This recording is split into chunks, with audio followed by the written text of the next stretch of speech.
അതിലേക്കൊക്കെ എത്തണം. അതിന്റെ ഭാഗമായിട്ടാണല്ലോ ഇപ്പൊ നേരത്തെ ഇല്ലാത്തതാണല്ലോ.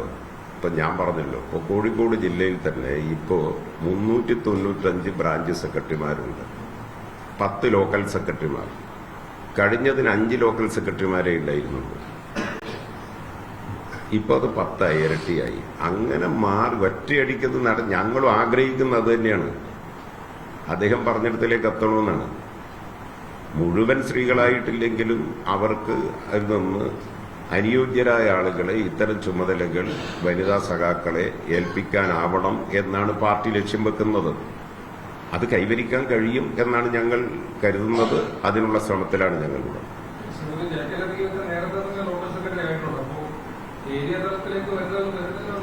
ഒരു തടസ്സവും ഇല്ല, നമുക്ക് നോക്കാം.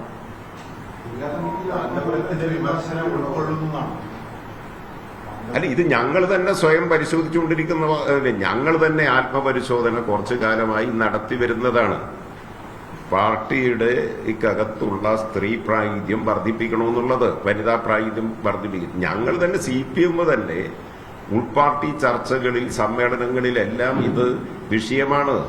നിങ്ങളോട് തുറന്നു പറയല്ലേ, ഞങ്ങൾ ചർച്ച ചെയ്തുകൊണ്ടിരിക്കുകയാണ്. അതിന്റെ ഭാഗമായിട്ട് നല്ല മാറ്റം ഞങ്ങൾക്ക് കൈവരിക്കാൻ കഴിഞ്ഞിട്ടുണ്ട്. അതാണ് ഞാനിവിടെ എടുത്തു പറഞ്ഞത്. ഇനിയും ധാരാളം മുന്നേറാനുണ്ട്. ഞങ്ങൾക്ക് ആ ലക്ഷ്യത്തിലേക്ക് ഘട്ടം ഘട്ടമായി മുന്നേറാൻ കഴിയുമെന്നാണ് ഞങ്ങൾ പ്രതീക്ഷിക്കുന്നത്. അതിനുവേണ്ടി പാർട്ടി എല്ലാ തലത്തിലും ഇടപെടുക തന്നെ ചെയ്യും.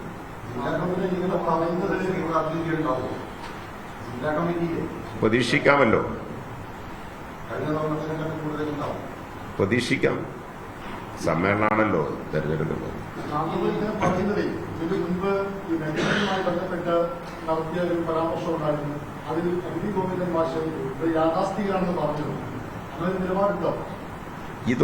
ഇതെല്ലാം മതവിഭാഗങ്ങൾക്ക്, സംഘടനകൾക്ക്, രാഷ്ട്രീയ പ്രസ്ഥാനങ്ങൾക്ക് ഇതുപോലുള്ള കാര്യങ്ങളിലെല്ലാം മതസംഘടനകളൊക്കെ ആകുമ്പോൾ വിശ്വാസവുമായി ബന്ധപ്പെട്ട്, രാഷ്ട്രീയ പാർട്ടികൾക്ക് അവരുടെ നിലപാടുമായി ബന്ധപ്പെട്ട് പല അഭിപ്രായങ്ങളും ഉണ്ടാവാം.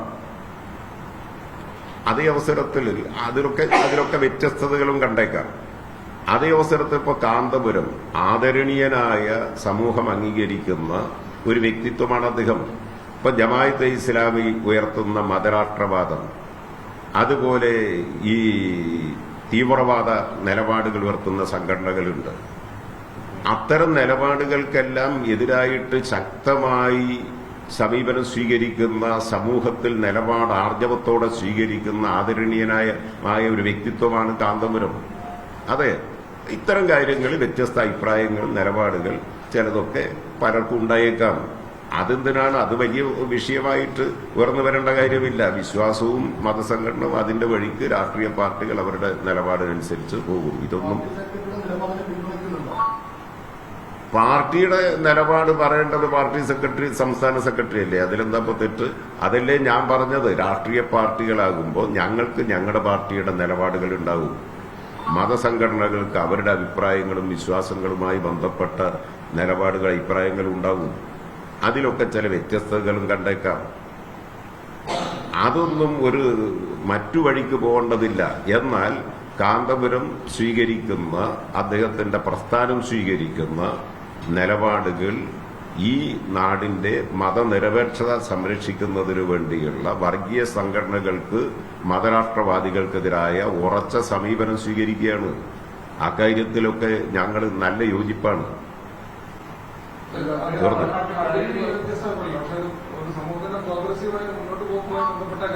അതൊക്കെ അത് ഗോവിന്ദൻ മാഷോട് തന്നെ ചോദിച്ചാൽ കൂടുതൽ വ്യക്തത വരുമല്ലോ. ഇത്തരം മതപരമായ വിഷയങ്ങളിൽ പുറത്തുനിന്നുള്ള ആളുകൾ അഭിപ്രായം പറയേണ്ടതുണ്ട്. അതൊക്കെ കാന്തപുരത്തിന്റെ അഭിപ്രായം. അദ്ദേഹത്തിന്റെ അത് സംബന്ധിച്ച് ഇപ്പൊ അങ്ങനെ ഒരു സംവാദത്തിലേക്കോ ഇതിലേക്കോ പോകാൻ കാര്യമില്ല. കാന്തപുരം പറഞ്ഞിങ്ങനെ അതിനെ പ്രതിരോധിക്കാൻ എത്തിയത് ലീഗിന്റെ ജനറൽ സെക്രട്ടറി. അതൊക്കെ ഉണ്ടാവുമെന്ന്. അത് ലീഗിന്റെ രാഷ്ട്രീയം ഉണ്ടാവും. മനസ്സിലായില്ലേ? കാരണം കാന്തപുരം എപ്പോഴും CPM-നൊപ്പം ഉറച്ചു നിൽക്കുന്ന, CPM-നൊപ്പം നിൽക്കുന്ന ഒരു വിഭാഗമായിട്ടാണ് അറിയപ്പെടുന്നത്. അവരെ പിന്തുണയ്ക്കാൻ വേണ്ടി ലീഗ് എത്തുമ്പോൾ ഇത് രാഷ്ട്രീയ അതൊക്കെ തിരിച്ചറിയാനുള്ള ശേഷി എല്ലാവർക്കും ഉണ്ട്. അത് ലീഗ് ഇങ്ങനെ ചാടി വീണ് ഇടപെടുമ്പോൾ അതിന്റെ പിന്നിലുള്ള രാഷ്ട്രീയവും ലക്ഷ്യവും ലാക്കും എല്ലാം തിരിച്ചറിയാൻ എല്ലാവർക്കും കഴിയും. സംഘടനാപരമായി വേറിട്ട് നിൽക്കുന്നവരാണ് EPS സമസ്ത, AP സമസ്ത. ഈ വിഷയത്തിൽ ഗോവിന്ദൻ മാഷിനെതിരെ ആ പ്രസ്താവനയെ അതൊക്കെ അതിവിടെ ചർച്ച ചെയ്യല്ലെന്ന്. അതൊക്കെ ഒരു സാന്ദർഭികമായിട്ടുള്ള ഒരു വിഷയമല്ല. അതിലിപ്പോ എന്തിരിക്കുന്നു?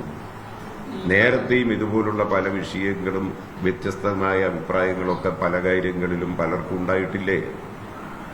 അത് വിശ്വാസവുമായി ബന്ധപ്പെട്ട് നിൽക്കുന്ന കാര്യങ്ങൾ ഒരു മതപണ്ഡിതന്മാരും അതുപോലെ സമുദായ നേതാക്കന്മാരും ഒക്കെ പറയും.